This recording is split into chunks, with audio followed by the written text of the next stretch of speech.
Read the last chapter.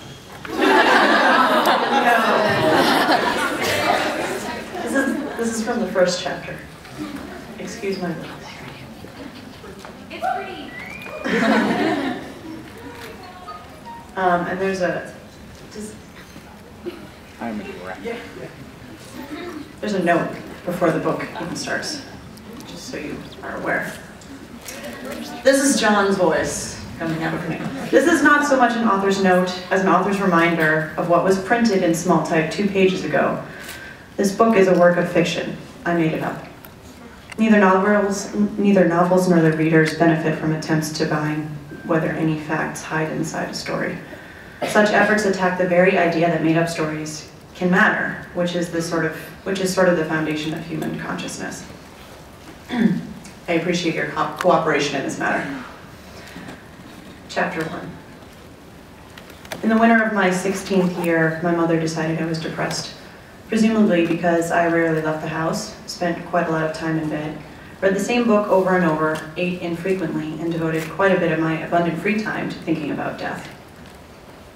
Whenever you read a cancer booklet or website or whatever, they always list depression among the side effects of cancer. But in fact, depression is not a side effect of cancer. Depression is a side effect of dying. Cancer is also a side effect of dying. Almost everything is, really.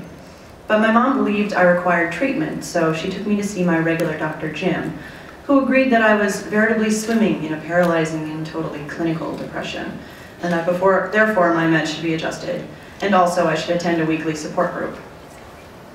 This support group featured a rotating cast of characters in various states of tumor-driven unwellness. Why did the cast rotate? A side effect of dying. The support group, of course, was depressing as hell. It met every Wednesday in the basement of a stone-walled Episcopal church shaped like a cross. We all sat in a circle right in the middle of the cross, where the 2 boards would have met, where the heart of Jesus would have been. I noticed this because Patrick, the support group leader and only person over 18 in the room, talked about the heart of Jesus every frigging meeting. All about how we, as young cancer survivors, were sitting right in Christ's very sacred heart, or whatever. So here's how it went in God's heart. The 6 or 7 or 10 of us walked/wheeled in, grazed at a decrepit selection of cookies and lemonade, sat down in the circle of trust, and listened to Patrick recount for the 1000th time his depressingly miserable life story.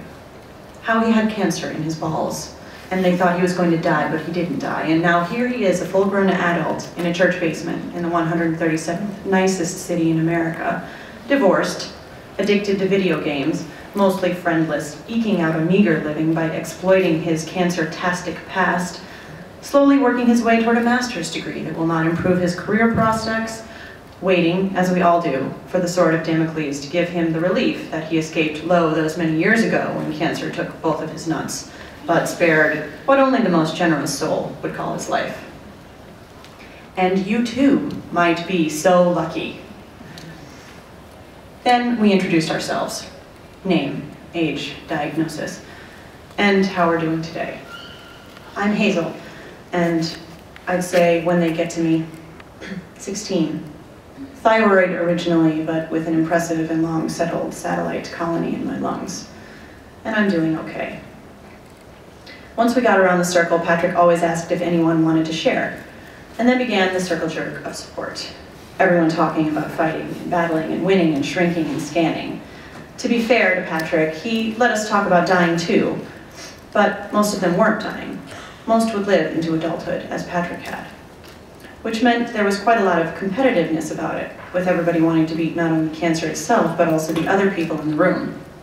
Like, I realize that this is irrational, but when they tell you that you have, let's say, a 20% chance of living 5 years, the math kicks in, and you figure that's 1 in 5, so you look around and think, as any healthy person would, I gotta outlast 4 of these bastards. The only redeeming facet of support group was this kid named Isaac, a long-faced, skinny guy with straight blonde hair swept over one eye. And his eyes were the problem. He had some fantastically improbable eye cancer. One eye had been cut out when he was a kid, and now he wore the kind of thick glasses that made his eyes, both the real one and the glass one, preternaturally huge. like his whole head was basically just this fake eye and this real eye staring at you. It gave his gaze a certain terrifying intensity, but he was pleasantly sarcastic. From what I could gather on the rare occasions when Isaac shared with the group, a recurrence had placed his remaining eye in mortal peril. Isaac and I communicated almost exclusively through sighs. Each time someone discussed anti-cancer diets or snorting a ground-up shark fin or whatever, he'd glance over at me and sigh ever so slightly. I'd shake my head microscopically and exhale in response.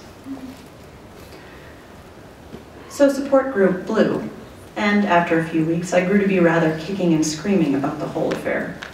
In fact, on the Sunday I made the acquaintance of Augustus Waters, I tried my level best to get out of support group while sitting on the couch with my mom in the third leg of a 12-hour marathon of the previous season's America's Next Top Model, which admittedly I had already seen, but still. Me. I refused to attend support group. Mom. One of the symptoms of depression is disinterest in activities. Me. Just let me watch America's Next Top Model. It's an activity. Mom. Television is a passivity. Me. Mom, please. Mom. Hazel, you're a teenager. You're not a little kid anymore. You need to make friends, get out of the house, and live your life. Me. If you want me to be a teenager, don't send me to support group. Buy me a fake ID so I can go to clubs, drink vodka, and take pot. Mom. You don't take pot, for starters. Me. See, that's the kind of thing I'd know if you got me a fake ID. Mom. You're going to support group. Me. Mom. Hazel, you deserve a life. That shut me up, although I failed to see how attendance at support group met the definition of life. Still, I agreed to go after negotiating the right to record the 1.5 episodes of America's Next Top Model I'd be missing. I went to support group for the same reason that I'd allowed nurses with a mere 18 months of graduate education to poison me with exotically named chemicals. I wanted to make my parents happy. There's only one thing in this world shittier than biting it from cancer when you're 16, and that's having a kid who bites it from cancer. Mom pulled into the circular driveway behind the church at 4:56. I pretended to fiddle with my oxygen tank for a second, just to kill time. Do you want me to carry it in for you? No, it's fine, I said. The cylindrical green tank only weighed a few pounds, and I had this little steel cart to wheel it around behind me.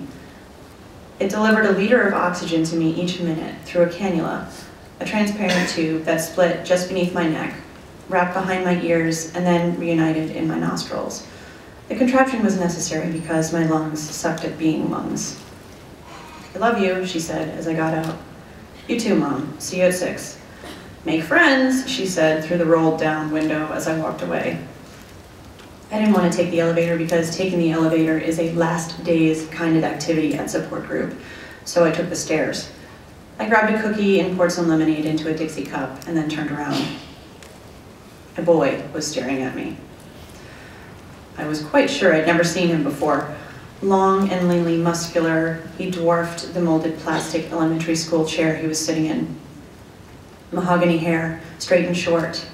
He looked my age, maybe a year older, and he sat with his tailbone against the edge of the chair, his posture aggressively poor, one hand half in a pocket of dark jeans. I looked away, suddenly conscious of my myriad insufficiencies. I was wearing old jeans, which had once been tight, but now sagged in weird places, and a yellow t-shirt advertising a band I didn't even like anymore. Also, my hair. I had this page boy haircut necessitated by former baldness, and I hadn't even bothered to, brush it.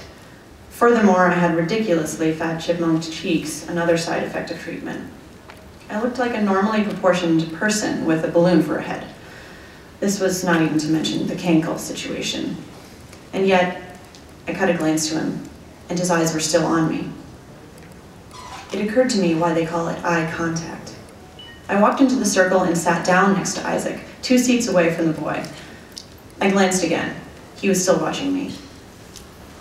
Look, let me just say it. He was hot. A non-hot boy stares at you relentlessly, and it is at best awkward, and at worst, a form of assault. But a hot boy? Well, the pulled out my phone and clicked it so it would display the time, 4:59. The circle filled in with the unlucky 12 to 18s, and then Patrick started us out with the serenity prayer. God, grant me the serenity to accept the things I cannot change, the courage to change the things I can, and the wisdom to know the difference. The guy was still staring at me.